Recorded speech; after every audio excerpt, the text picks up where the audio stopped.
আমাদের হযরতের এক মালফুজ, ওলি আল্লাহ হওয়া সহজ, মানুষ হওয়া কঠিন।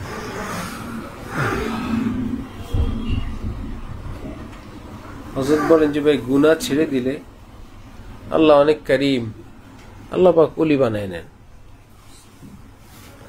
কিন্তু মানুষ হতে পারেনি। মানুষের মতো মানুষ, মানবিক গুণাবলী সম্পন্ন, উন্নত চরিত্রের অধিকারী, বড় মনের অধিকারী, পরিচ্ছন্ন স্বভাবের অধিকারী, চাল চলন, ভাষা, লেনদেন, আপনজন, প্রিয়জন, কাছের জন, ঘনিষ্ঠজন, উপরস্থ, অধীনস্থ সকলের হুকুক যথাযথভাবে আদায় করে চলার মতো মানুষ বেশ জটিল। এটাকেই হাকিমুল উম্মত হযরত থানবী বলতেন, পীর বুজুর্গ ওলি আল্লাহ হবা, যা যেখানে মন চায় যাও, মানুষ হইতে চাইলে আশরাফ আলীর কাছে আসো, আশরাফ আলী তোমার খেদমতের জন্য প্রস্তুত।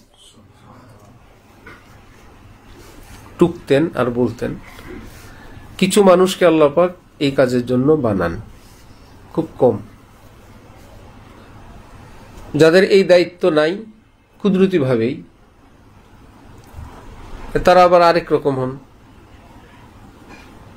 ওলি আল্লাহ মানুষ, কিন্তু এরকম গুণাবলী সম্পন্ন লোক তৈরি করার ডিউটি যার নাই, যেই ডাক্তার সার্জন না, এমনি ডাক্তার, সে কি ডাক্তার না?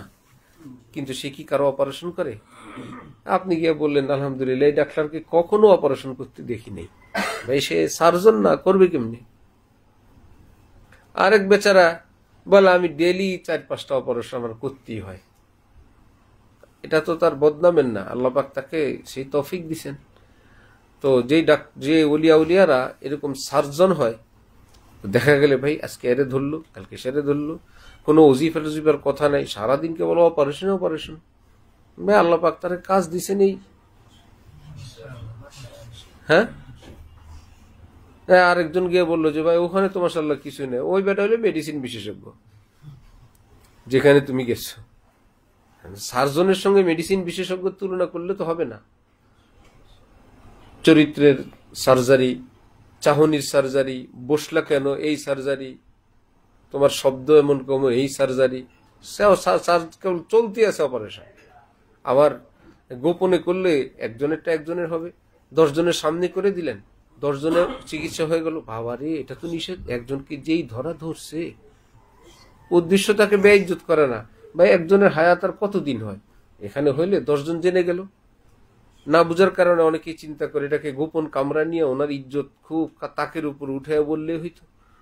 তোমার চেয়ে জ্ঞান ওনার কম, কোন রুমে নিবেন ওই লোককে আর পাবেন না, পরে বলাই হবে না, খেয়ানত হয়ে যাবে। এই জন্য নবীজির সুকুত কি? তাকরীর ও হাদিস।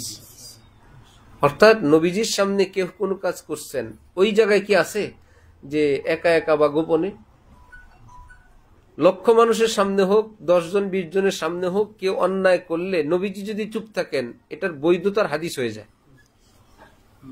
দেখা গেল নবীজি সবার সামনে চুপ ছিলেন, গোপনে গিয়ে ওই ব্যক্তির আসলা করে দিয়েছেন, তাহলে সবার সামনে যে চুপ ছিলেন সবাই তোরা রায়াত করবে হাদিস, ওই ব্যক্তি এই কাজ করছেন নবীজির সামনে, তিনি কিছু বলেন নাই, সুতরাং জায়েজ। অথচ গোপনে নিয়ে নবীজি তাকে কি করে দিয়েছেন? নিষেধ করে দিয়েছেন। এই জন্য নবীজি কেউ অন্যায় করলে, ভুল করলে, শরীয়তের খেলাফ করলে সেটা কি গোপনে বলতেন না সামনে বলতেন? সুবহানাল্লাহ।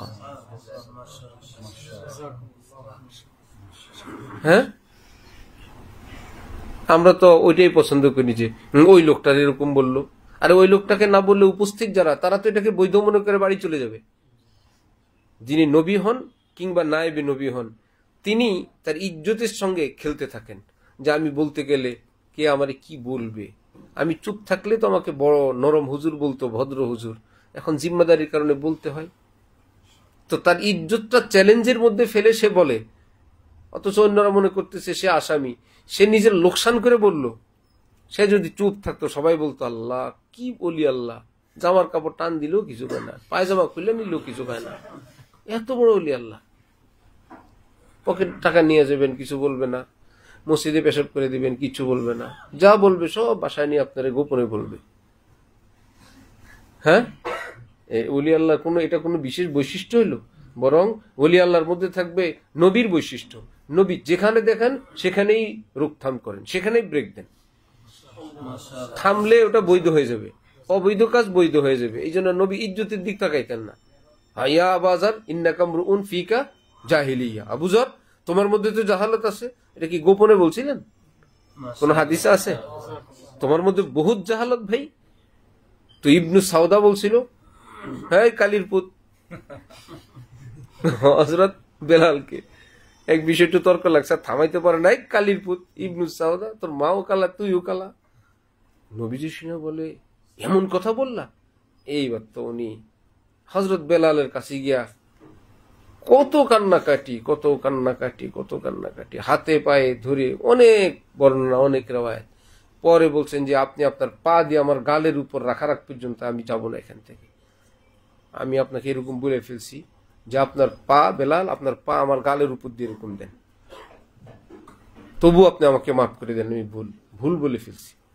এই বলে তিনি এর থেকে পরিত্রাণ পাইছেন।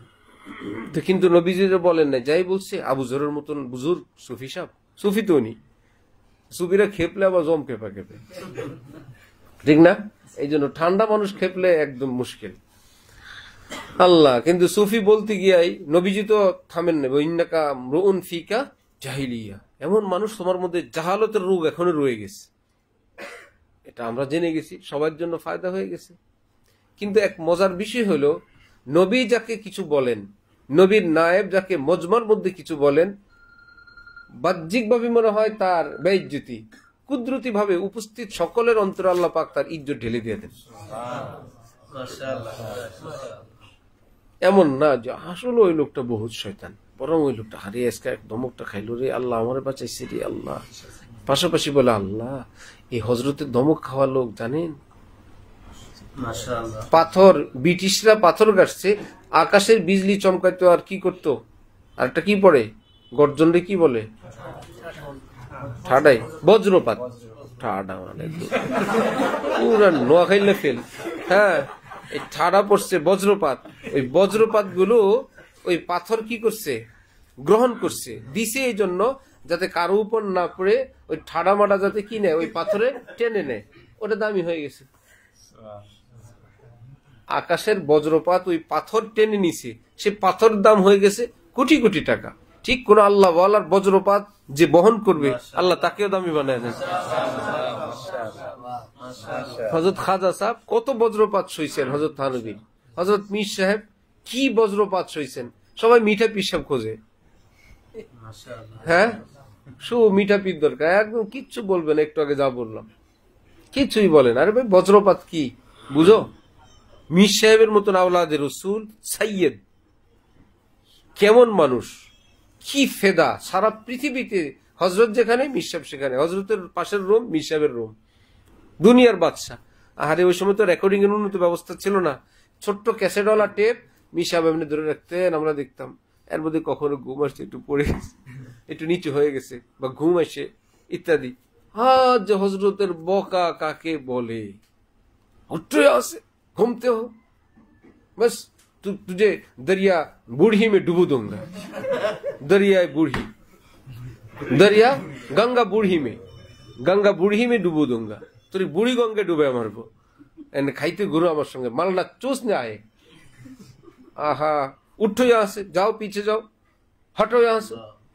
আর এই মাইক্রোফোন এটা সেটা নিয়ে উঠতেছে, ভারী মানুষ, মোটা সাদা দাড়ি, আর কান্না কাটি, চোখ থেকে পানি পড়তেছে। আমার সাহেব কষ্ট পাইছেন, চলো ভাই आइंदा ख्याल रखो, ऐसा नहीं होगा, नहीं होगा, हजरत माफ फरमाए, ठीक है बैठो। মিশাবের কি বেইজ্জতি হয়েছে না ইজ্জত হয়েছে? বজ্রপাত এত হয়েছে, হযরত আলা করাচি দুনিয়া থেকে যাওয়ার পর অধিকাংশ হযরতের খলিফা মুরিদ সব মিশাবের কাছে বায়াত হয়ে গেছে। এই যে ফিরোজ মেমন সাহেব, যিনি মিশাবের দেওয়ানা, মিশাবের কাছে বায়াত হয়েছেন, ফিরোজ মেমন, এবং বিশাল কাফেলা, দেওয়ানাই দেওয়ানা।